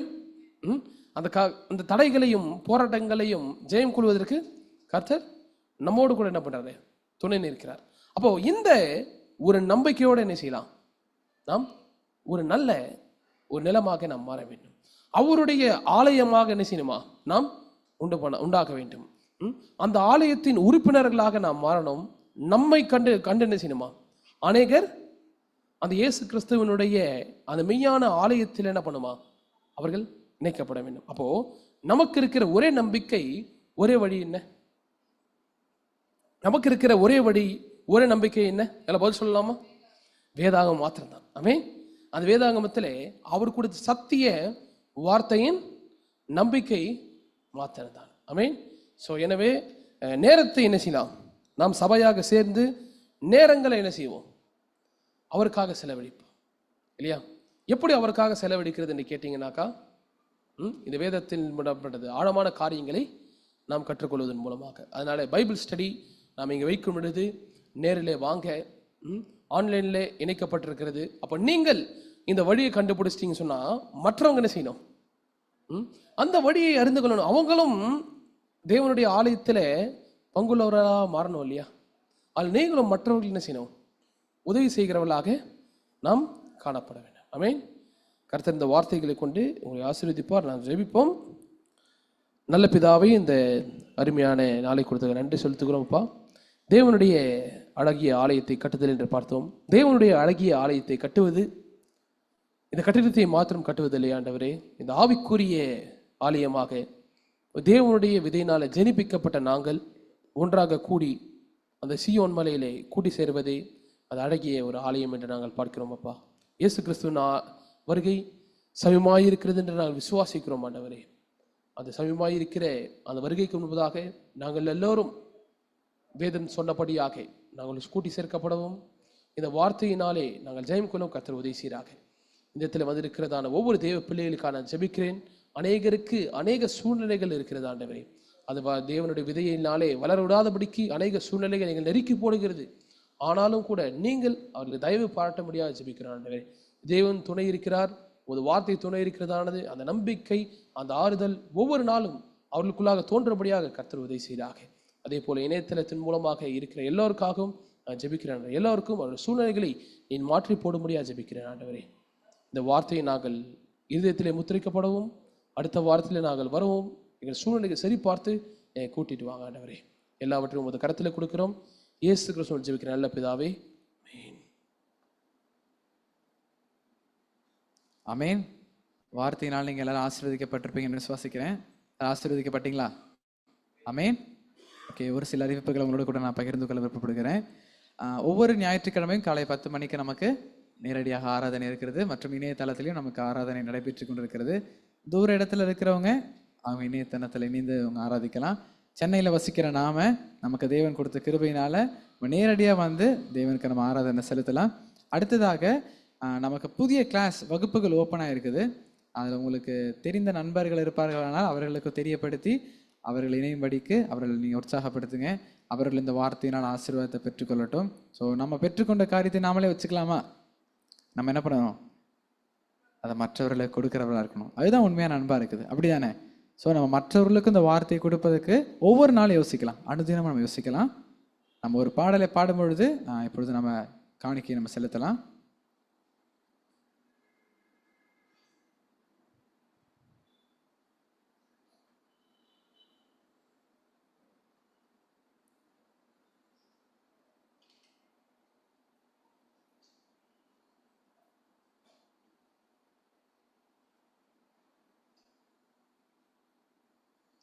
குயவனே குயவனே படைப்பின் காரணரே,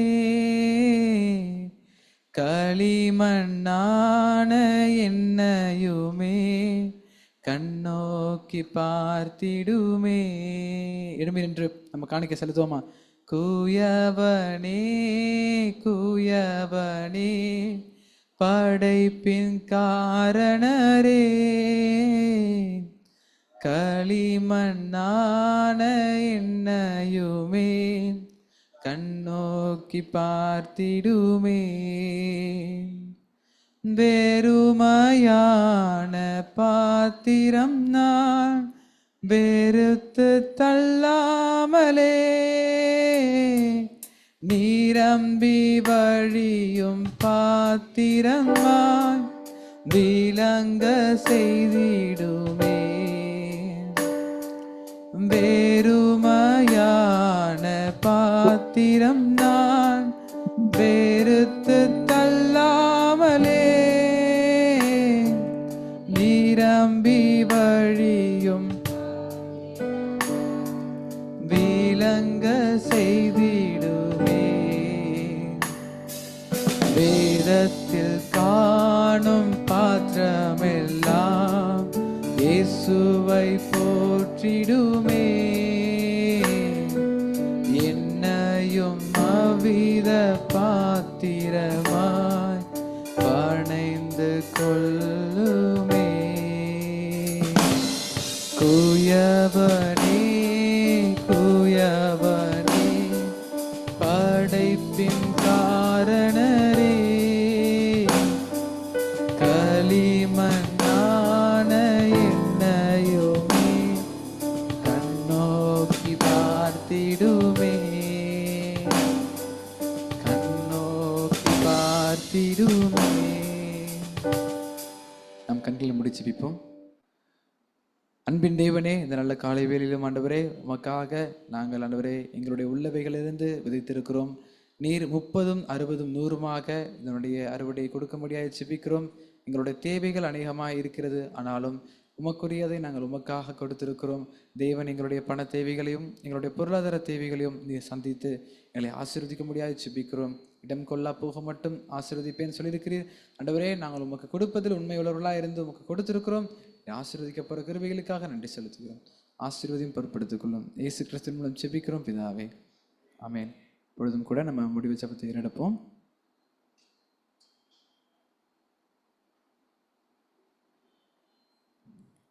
நல்ல பிதாவே, இந்த அருமையான நாளை கொடுத்ததுக்கு நன்றி ஆண்டவரே. இந்த அருமையான பரிசுத்த நாளிலும் கூட தேவனுடைய ஆலயத்திற்கு வந்து தகுதி இல்லாத எங்களை நீ தகுதிப்படுத்தி உம்மை ஆராதிக்கும் தொழுது கொள்ளும்படியாக கர்த்தர் கொடுத்த இந்த ஸ்லாக்கியத்திற்காக நன்றி செலுத்துகிறோம்ப்பா. இந்த நாளிலும் கூட நீ கொடுத்த அந்த வார்த்தைக்காக நன்றி. இந்த வார்த்தையின் மூலமாக எங்களுக்கு கொடுத்த அந்த நம்பிக்கைக்காக நன்றி செலுத்துகிறோம்ப்பா.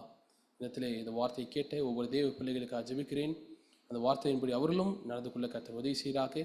அநேக சூழ்நிலைகளும் போராட்டங்களும் எங்களுடைய வாழ்க்கையில் இருக்கிறது. ஆனாலும் கூட நல்ல ஒரு நிலமாக மாறும்படியாக கர்த்தர் எங்களுக்கு உதவி செய்கிறீர் என்று விசுவாசிக்கிறோம் அப்பா. அந்த நம்பிக்கையோடு இந்த ஆலயத்திற்கு நாங்கள் கடந்து போகிறோம் ஆண்டவரே. உங்களுடைய சமாதானத்தோடு போகவும் எங்கள் போக்குவரத்திலும் கர்த்தர் எங்களுக்கு துணை நின்று காத்துக்கொள்ளும்படி ஜெபிக்கிறேன் ஆண்டவரே. எல்லாவற்றையும் உங்கள் கர்த்தர் கொடுக்கிறோம். இயேசுவில் ஜெபிக்கிறேன் நல்ல பிதாவே. பரமண்டலங்களில் இருக்கிற எங்கள் பிதாவே, உம்முடைய நாமம் பரிசுத்தப்படுவதாக, ஒரு ராஜ்யம் வருவதாக, ஒரு சித்தம் பரமண்டலத்திலே செய்யப்படுவது போல பூமியிலும் செய்யப்படுவதாக. எங்களுக்கு வேண்டிய ஆகாரத்தை எங்களுக்கு தாரும். நாங்கள் எங்களுக்கு நாளைக்கு மன்னிக்கிறது போல எங்களுக்கு அனங்களையும் மன்னித்தரலும். எங்கள் சோதனைகள் பட பண்ணாமல் தீமை ரசித்துக் கொள்ளும். ஒரு ராஜ்யம் மகிமையும் வல்லமையும் என்றைக்கு முடிகிறேன். ஆமை ஆமை ஆமை. சமுதாயத்தில் போய் கழுவும் இணையதளத்தின் மூலமாக இணைந்திருக்க எல்லோருக்கும் என்னுடைய வாழ்த்துக்கள். தேங்க்யூ.